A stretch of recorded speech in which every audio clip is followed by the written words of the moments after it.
लोहारीडीह में हुई घटना के बाद से ही कांग्रेस लगातार सरकार पर निशाना साध रही है और प्रश्न उठा रही है। इसी कड़ी में एक बार फिर शनिवार को पूर्व मुख्यमंत्री भूपेश बघेल ने प्रेस कॉन्फ्रेंस कर सरकार के ऊपर कई प्रश्न खड़े किए हैं और मांग की है कि लोहारीडीह की घटना में जो अपराधी है उनकी सूची जारी की जाए। साथ ही प्रशांत साहू की पोस्टमार्टम रिपोर्ट को भी जारी किया जाए और बताया जाए कि उनकी मौत कैसे हुई है। इस दौरान उन्होंने यह भी सवाल खड़े किए हैं कि जो लोग घटना के समय गांव में नहीं थे उन्हें भी गिरफ्तार क्यों किया गया है और पुलिस कार्रवाई के ऊपर उन्होंने प्रश्न खड़े किए हैं। प्रेस कॉन्फ्रेंस के दौरान प्रदेश कांग्रेस कमेटी के अध्यक्ष दीपक बैज भी मौजूद रहे और उन्होंने कहा कि लोहारीडीह की घटना पर जांच होनी चाहिए क्योंकि लोहड़ी कवर्धा क्षेत्र के अंतर्गत आता है, जहां से गृह मंत्री विजय शर्मा विधायक चुने गए हैं।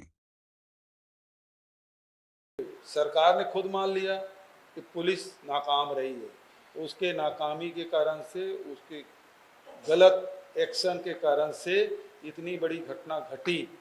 यदि कचरू साहू के मृत्यु के बाद पोस्टमार्टम के पहले ही पुलिस द्वारा ये कहना ये आत्महत्या है, यदि ये नहीं कहा जाता और पोस्टमार्टम के रिपोर्ट का इंतजार करते तो शायद इतनी बड़ी घटना नहीं घटती। पहला तो ये हुआ, तो प्रिजुडिस था पुलिस, है ना, और सरकार ने मान लिया तो उनके खिलाफ कार्रवाई क्या कर रहे हो?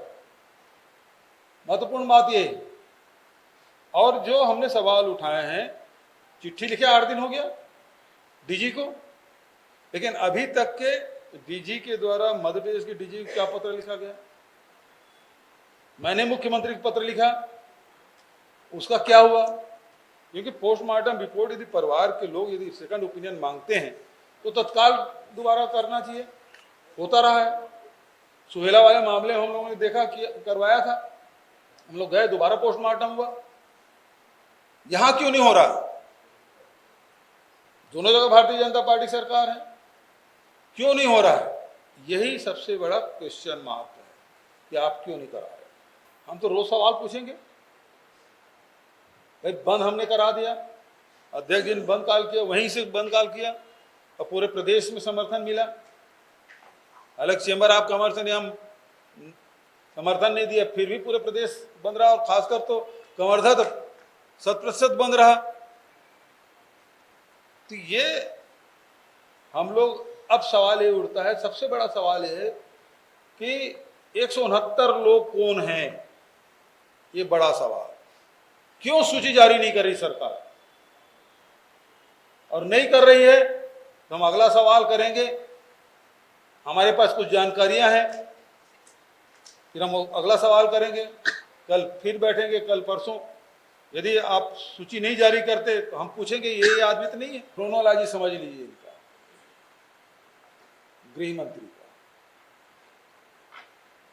यहाँ बलौदा बाजार में घटना घटती है और तमाम अपने विरोधियों को, कांग्रेसियों को जेल में डालने का काम करती है। भारतीय जनता पार्टी के एक आदमी छुए तक नहीं, जबकि मीडिया में सारे लोग सब दिख भी रहा है भारतीय जनता पार्टी कौन कौन नेता शामिल है, उनको छुए तक नहीं। यहाँ भी लोहारीडीह में आप इसी माध्यम से 69 लोगों किए हैं, किसके कहने से किए हैं? क्या वहाँ चश्मदीद गवाह उपस्थित था जिनसे पूछ के आपने नाम नोट किया है, या एक व्यक्ति के कहने से आपने 169 लोगों का नाम नोट कर लिया? क्योंकि जानकारी ये है कि एक आदमी रघुनाथ साहू के रिश्तेदार को लेके घर के सामने गली गुजारते थे और इस घर में कौन कौन है उस सब का नाम लिखते जाते थे। तो यहाँ भी आप अपने विरोधियों को निपटाने के लिए तो नहीं लिखे हैं, बड़ा सवाल ये है। और कचरू साहू के जब सब लोग बोल रहे हैं कि ये हत्या है, तो सरकार पहले से कैसे कह रही है आत्महत्या है बिना पोस्टमार्टम के? पुलिस वाले कैसे कह रहे हैं? ये सारी शंकाएं हैं, जो सारे प्रश्नवाचक चिन्ह है, जिससे ये लगता है कि गड़बड़ है। आप हत्या को आत्महत्या बता रहे हैं और उसकी लड़की कह रही मेरे पिताजी जनक नाम के व्यक्ति के साथ गया था और वो खुलेआम घूम रहा है। उसकी लड़की से भी फोन लगा पूछ लो उसके पिताजी किसके साथ गया था। पुलिस उस जनक को क्यों नहीं पूछ रही है? उसे पूछताछ करना चाहिए ना, नहीं कर रही है। तो इसलिए ये मामले को दूसरे ढंग से ट्विस्ट करने की कोशिश कर रहे हैं। हम लोग राजनीति नहीं कर रहे हैं, बल्कि गृह मंत्री और सत्ता में बैठे हुए लोग इस प्रकार के घटनाओं में कांग्रेस के लोगों को जोड़कर अब उसको जेल में डालने का काम किया। सारे लोग हमारे एनएसयूआई के, युवा कांग्रेस के विधायक, सब लोगों को आपने जेल में डाल दिया। ये कर रहे हैं आप। देखिए, न केवल कवर्धा तो राजधानी बन गया है, कवर्धा अपराध का राजधानी बन गया है। यदि आंकड़े निकालेंगे तो सबसे ज्यादा हत्या, सबसे ज्यादा बलात्कार, सबसे ज्यादा जुआ सट्टा, नशे की गोलियां आपको कवर्धा में मिलेगा, जितने अवैध काम हैं। और ये सारे संकेत कर रहे हैं कि इसमें गृह मंत्री की कहीं न कहीं कोई भूमिका है, क्योंकि इस घटना में भी लोहारीडीह में जाके परिवार वालों को गृह मंत्री धमकाने का काम किया। बहुत बाइट देते हो, ये धमकाया जा रहा है। देखिए, सीबीआई की जांच तो सतनामी समाज के लोग वो जो जैक खाम काटने की मांग किए थे, ये नहीं, यदि दे देते तो बलौदाबाजार की घटना नहीं होती। लेकिन इन्होंने सिर्फ सीबीआई जांच दिया, चाहे बीरनपुर का क्या है, कहाँ तक पहुंचा, पीएससी में परीक्षा में गड़बड़ हुआ, जांच कहाँ तक पहुंचा, और महादेव को आपने सीबीआई सौंपा, कहाँ तक पहुंचा। तो आप टालने के लिए सब कर रहे हैं। फॉलो अप तो भी होना चाहिए। क्या कर रहे हैं? जनता को जानने का अधिकार है। आपने आरोप तो लगा दिया, पीएससी में गड़बड़ी, क्या हुआ? तो ये लीपापोती करने की कोशिश हो रही है। और बीरनपुर में सीबीआई दे दिए, वहां तो भाई गिरफ्तार भी हुआ, कोर्ट में पेश भी हो गया, चालान,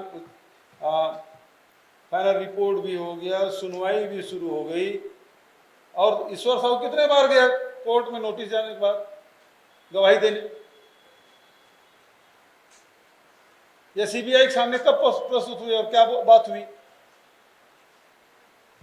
तो ये केवल विरोधियों को किस प्रकार से प्रत्याशित किया जाए, इसका जीता जागता उदाहरण ही सब।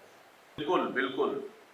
बच्ची ने अभी शायद छत्तीसगढ़, इसमें हाई कोर्ट में, छत्तीसगढ़ हाई कोर्ट में भी वकीलों ने मदद की और यहाँ लगाए थे, और विवेक तनखा जी उसके तरफ से पैरवी किए थे बच्ची की तरफ से।